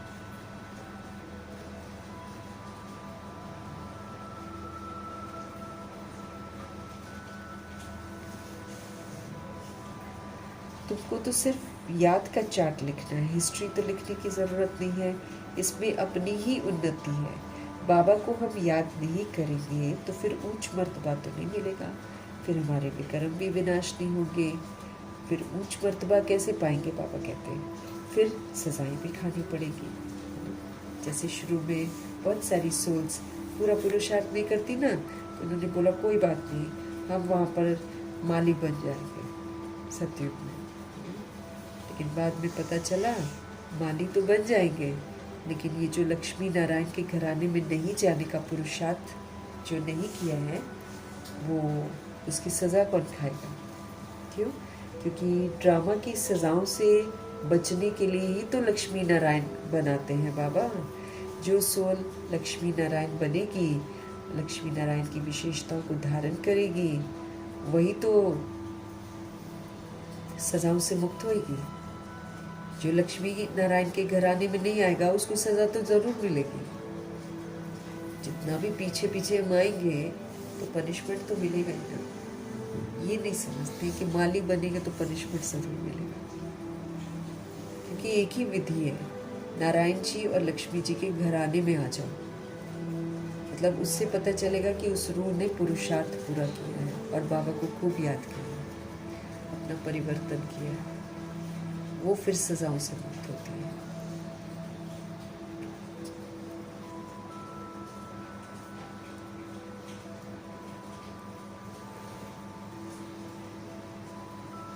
बाबा कहते जब आप ऊंच मर्तबा नहीं पाओगे तो फिर आपको सजाएं खानी पड़ेगी। मोचरा जो नहीं खाएंगे तो मर्तबा अच्छा मिलेगा। मोचरा मीन्स पनिशमेंट। जो पनिशमेंट जिसको नहीं मिलेगा वही तो अच्छा मर्तबा पाएंगे ना। मोचरा खाकर अगर कुछ थोड़ा बहुत मर्तबा पाया तो बाबा कहते वो क्या काम का है। हमने सजा भी खाई, बेइज्जती भी हुई हमारी, और फिर हमने छोटा मोटा कोई मर्तबा नहीं। बाबा कहते उससे क्या फायदा।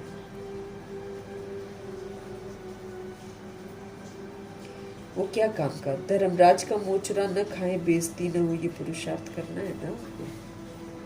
क्या पुरुषार्थ करना है कि हम धर्मराज की सजाएं न खाएं और हमारी बेइज्जती न हो। तुम देखते हो शिव बाबा बैठा रहता है, फिर धर्मराज भी है ना, तुमको सब साक्षात्कार धर्मराज कराएंगे। तुमने ये किया था याद है, अब खाओ सजा। हमने जो जो किया है हमको मूवी दिखा देंगे हमारी, और फिर बोलेंगे खाओ सजा। बहुत गंदा लगेगा आपको। बाबा ने कैसे बोला था उस दिन, दम घुटेगा। दम घुटता है। धर्मराज को नहीं देख पाएंगे ना, वो बहुत सख्त होते हैं। ऑफिशियल ब्रह्मा होंगे वो एकदम, कोई दया नहीं, कोई कुछ नहीं।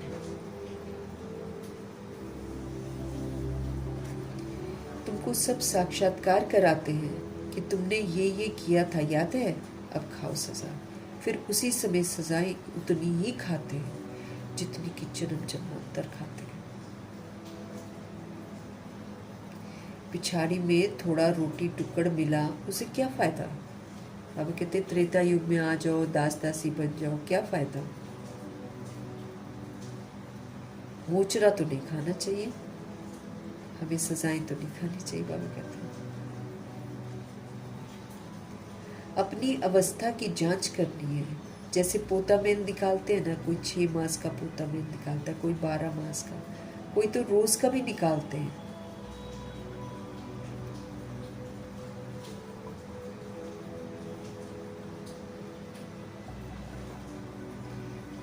बाबा कहते हैं जैसे पोता मेल निकालते हैं, कोई 6 मास का, कोई 12 मास का, कोई तो रोज का भी निकालते हैं। शिव बाबा कहते हैं तुम भी व्यापारी हो, बिजनेसमैन।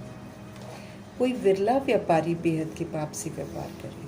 बहुत कम व्यापारी होते हैं जो बेहद के पाप से व्यापार करे।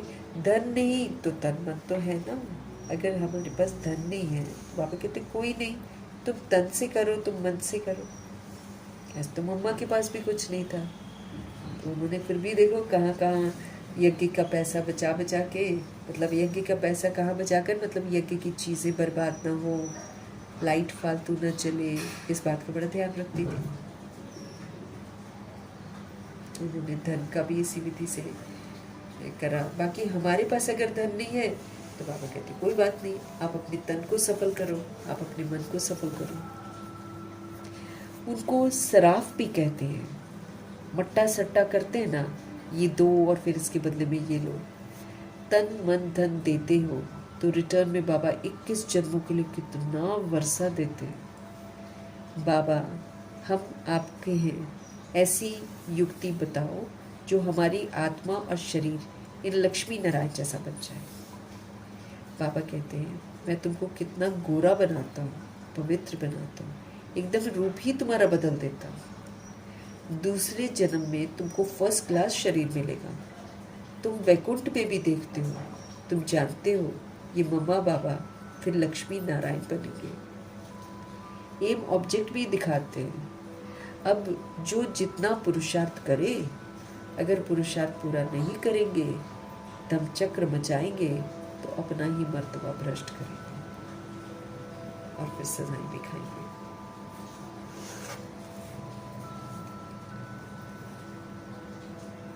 बाबा कहते मैं तुमको कितना गोरा बनाता हूँ, एकदम तुम्हारा रूप ही मैं बदल देता हूँ। दूसरे जन्म में तुमको फर्स्ट क्लास शरीर मिलेगा। तुम वैकुंठ में भी देखते हो, तुम जानते हो ये मम्मा बाबा फिर लक्ष्मी नारायण बनेंगे। एम ऑब्जेक्ट भी दिखाते हैं।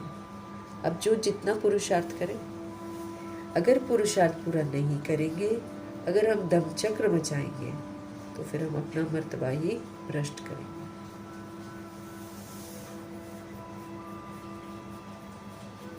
और फिर सजा भी खाएंगे। सबसे बड़ी बात तो ये सजा खाएंगे ना, बेइज्जती हो जाएगी।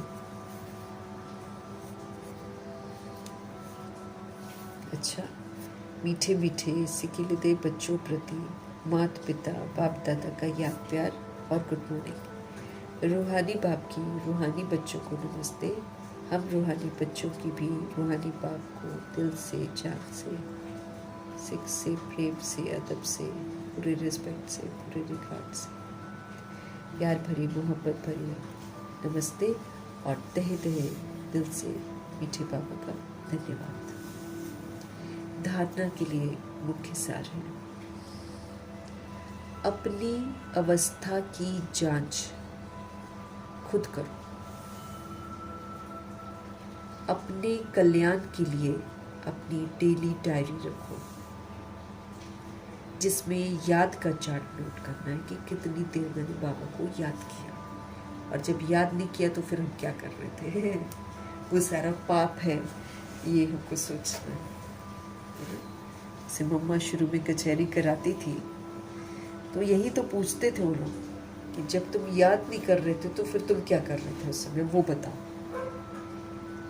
उनको तो पूरा यही था कि एक शिव बाबा के सिवाय कुछ और याद नहीं करना और कोई बात ही नहीं करनी है, क्योंकि उनको तो कहीं जॉब पर जाना नहीं और कुछ करना नहीं था ना। उनको बस यही था कि भाई याद में रहो, हमेशा याद में रहो।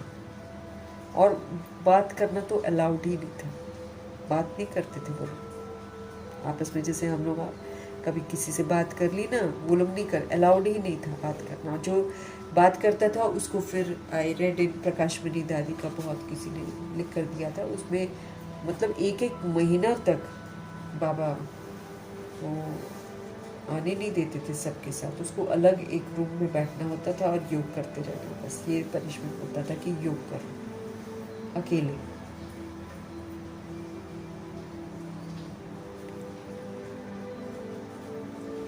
दादियों के साथ बाबा स्ट्रिक्ट थे, क्योंकि आज उन्होंने बनना था ना राजा ही घराने में। सबको नहीं बोलते हैं बाबा, जिसने पुरुषार्थ करना होता है, आगे बढ़ना होता है ना, उसको खास उसके साथ स्ट्रिक्ट रहते हैं बाबा। हमें अपनी अवस्था की जांच खुद ही करनी है, अपना टीचर खुद बनना है।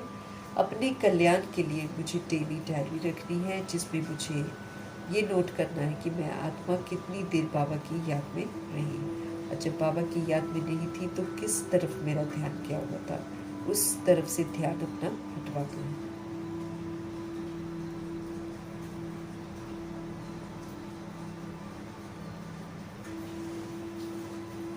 बेहद के बाप से सच्चा सच्चा व्यापार हमको करना है, झूठा नहीं। एक बार दे दिया, दिल से दे दिया, फिर दोबारा लेना नहीं। बाबा कहते तुम मजबूरी से नहीं देना, खुशी खुशी दो अपनी बुराइयों को, मजबूरी से नहीं। तो बेहद के बाप के साथ मेरे को सच्चा सच्चा व्यापार करना है, अपनी सारी कमी कमजोरियों को प्रभु जी को सौंप के उनसे अच्छाइयों का गिफ्ट लेना है। अपना तन मन धन बाप के हवाले कर 21 जन्मों के लिए रिटर्न लेना है। हमको क्या करना पड़ेगा?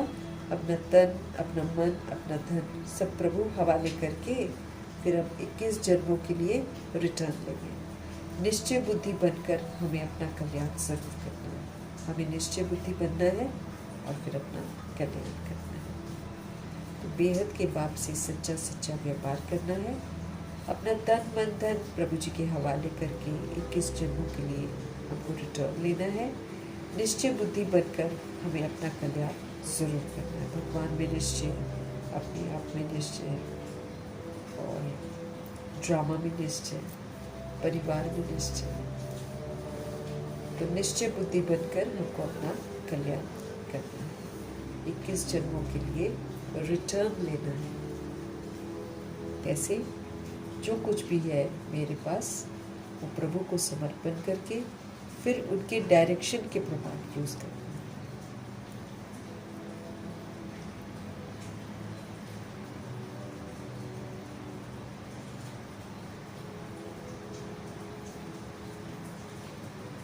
सतगुरु जी का आज का वरदान।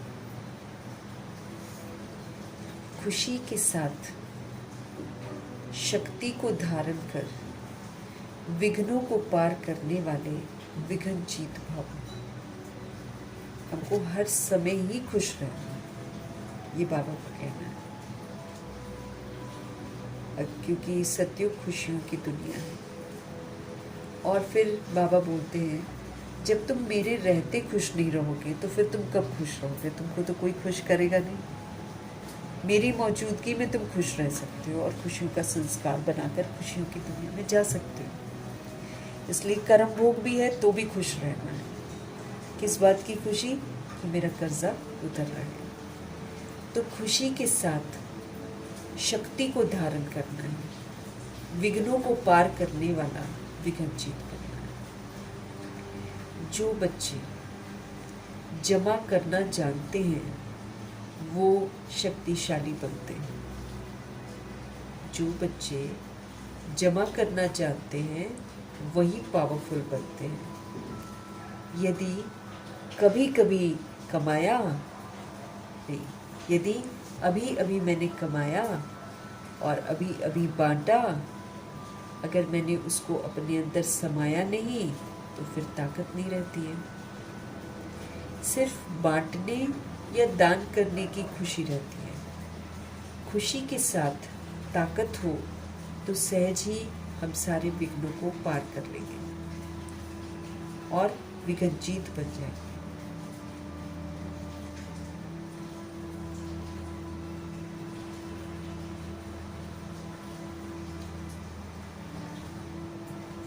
खुशी के साथ शक्ति हो तो सहज ही विघ्नों को पार करके हम विघ्न जीत बन जाएंगे। फिर बाबा कहते फिर कोई भी विघ्न हमारी लगन को डिस्टर्ब नहीं करेंगे, इसलिए जैसे चेहरे से खुशी की झलक दिखाई देती है, ऐसे शक्ति की झलक भी हमको दिखाई देती है। खुशी के साथ शक्ति को भी धारण करो, बाबा कहते हैं। अब हम ज्ञान सुनते हैं, हमको अच्छा लगता है, खुशी होती है, लेकिन बाबा कहते हैं उसको अपने अंदर समाओ और फिर उसको यूज़ करो, तो वो शक्ति बन जाएगा। हर ज्ञान का पॉइंट शक्ति है हमारे लिए। उसको हम जितना धारण करते जाएंगे उतना हम सशक्त बनते जाएंगे। तो खुशी के साथ शक्ति को धारण कर विघ्नों को पार करो, विघ्नजीत बनो। विघ्नों को पार करने वाले विघ्नजीत बनो। जो बच्चे जमा करना जानते हैं वो बच्चे शक्तिशाली बनते हैं। यूज़ करेंगे, प्रयोग में लाएंगे, तब तो जमा होता है ना। तो जो बच्चे जमा करना जानते हैं यहाँ पर, वो शक्तिशाली बन जाते हैं, पावरफुल बन जाते हैं। यदि हम अभी अभी कमाया और अभी अभी हमने बांट दिया, है ना, बाबा का ज्ञान सुना, कमाया और अभी अभी मैंने उसको शेयर कर दिया और खुद के अंदर उसको समाया ही नहीं, तो फिर शक्ति थोड़ी रहती है। सिर्फ बांटने से, सिर्फ दान करने की खुशी रहती है। खुशी के साथ शक्ति अगर हो तो फिर सहज ही हम विघ्नों को पार करके विघ्नजीत बन जाएंगे। खुशी के साथ साथ अगर शक्ति भी हो तो सहज ही हम विघ्नों को पार कर लेंगे और क्या बन जाएंगे, विघ्नजीत बन जाएंगे। फिर कोई भी विघ्न हमारी लगन को डिस्टर्ब नहीं कर सकता।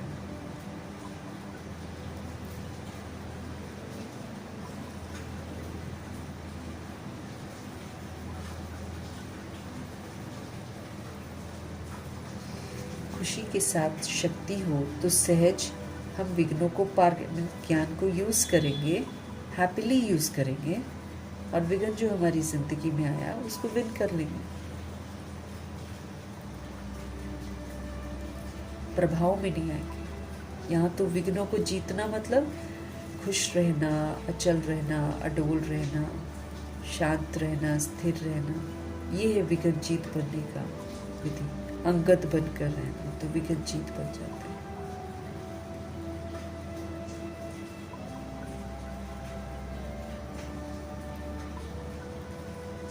फिर कभी भी बाबा कहते हैं विघ्न लगन की डिस्टर्ब नहीं करेंगे। लगन जब हमको लग जाती है तो फिर विघ्न आकर हमको डिस्टर्ब नहीं करेंगे। अगर हम जो भी बाबा से सुनते हैं उसको हम अपने अंदर संभालें, उसको प्रयोग में लाएं और 2, 4, 5, 10 पेपर पास कर जाएं, तो फिर समझो कि वो चीज़ मेरे पास आ गई। फिर कोई भी विघ्न अगर होगा भी तो वो हमारी लगन को डिस्टर्ब नहीं करेगा।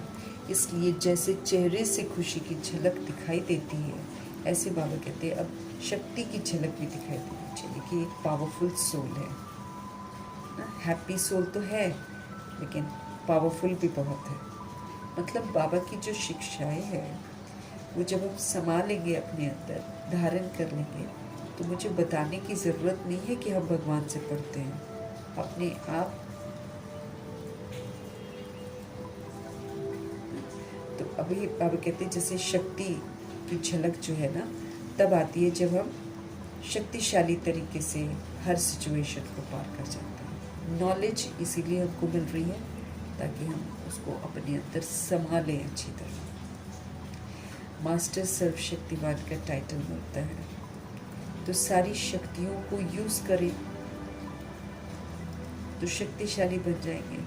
फिर जो विस्तार के विघ्न आते हैं और बातों के विघ्न आते हैं, चूँकि मैंने विस्तार को सार कर लिया है और समझा लिया अपने आप को, तो हम इधर सहज ही विघ्न को पार कर लेंगे।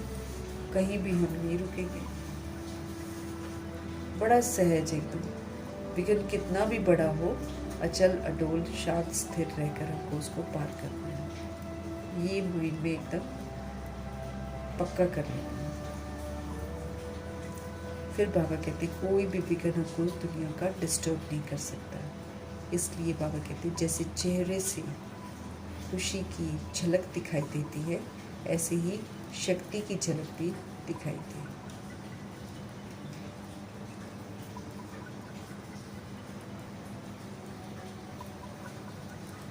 देखने से लग जाए कि peaceful, happy, pure, powerful soul है। भगवान की पढ़ाई की धारणाएं दिखाई देती हैं, बाबा कहते हैं चलन से, चेहरे से दिखाई देगी। हमको कोई बोलकर प्रूफ नहीं देना पड़ेगा। अगर हमने उसको धारण कर लिया है तो अपने आप धारणाएं बोलेंगी। इस विधि से हमको अपने आप को चेंज करना है, और जितना हम श्रीमत पर चलेंगे उतना हम खुश भी रहेंगे। खुशियाँ गायब ही तब होती हैं जब हम श्रीमत पर नहीं चलते। स्लोगन है, परिस्थितियों में घबराने के बजाय आप परिस्थिति को शिक्षक समझो और उससे पाठ सीखो, लेसन सीखो उससे। परिस्थितियों में घबराने के बजाय उन्हें शिक्षक समझकर उनसे शिक्षा लो।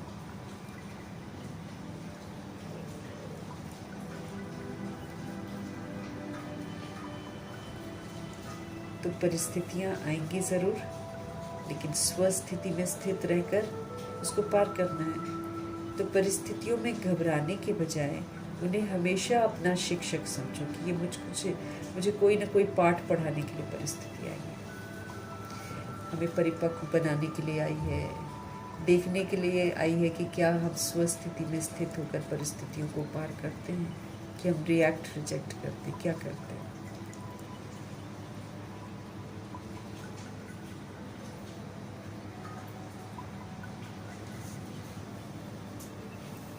घबराना कभी भी नहीं है, हमेशा टीचर से बनना। ऐसे बाबा ने बोला ना, कोई विघ्न रूप बनता है, अगर कोई व्यक्ति विघ्न रूप बनता है तो भी उसको शिक्षक समझो कि कुछ ना कुछ सिखा रहा है, मुझे पेपर ले रहा है, मुझे परिपक्व बना रहा है।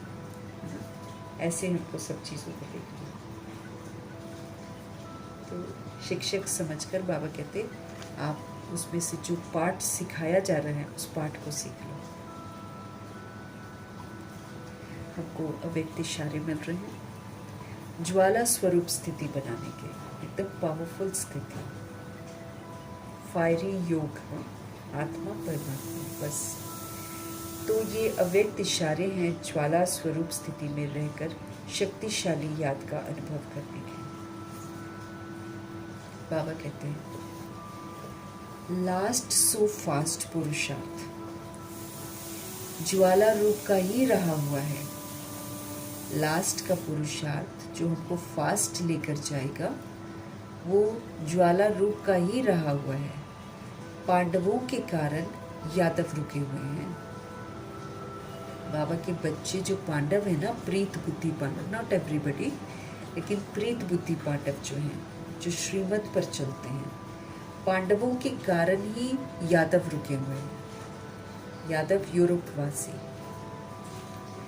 पांडवों की श्रेष्ठ शान, पांडवों की रूहानी शान की स्थिति यादवों की परेशानी वाली परिस्थिति को समाप्त कर देगी।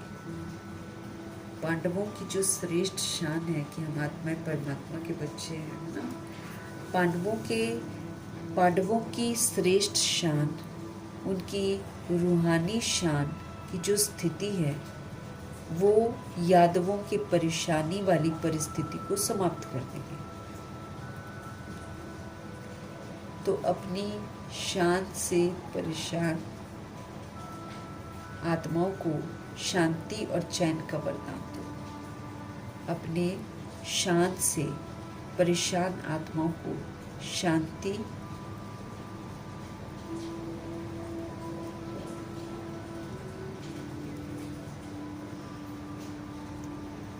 तो अपनी शान से परेशान आत्माओं को शांति और चैन का वरदान दो।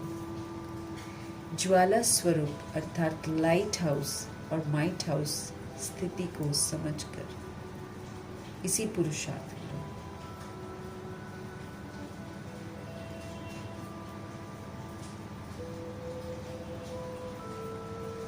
तो लास्ट सो फास्ट पुरुषार्थ ज्वाला रूप का ही रहा हुआ है, बाबा कहते हैं। इससे एकदम फास्ट चले जाएंगे।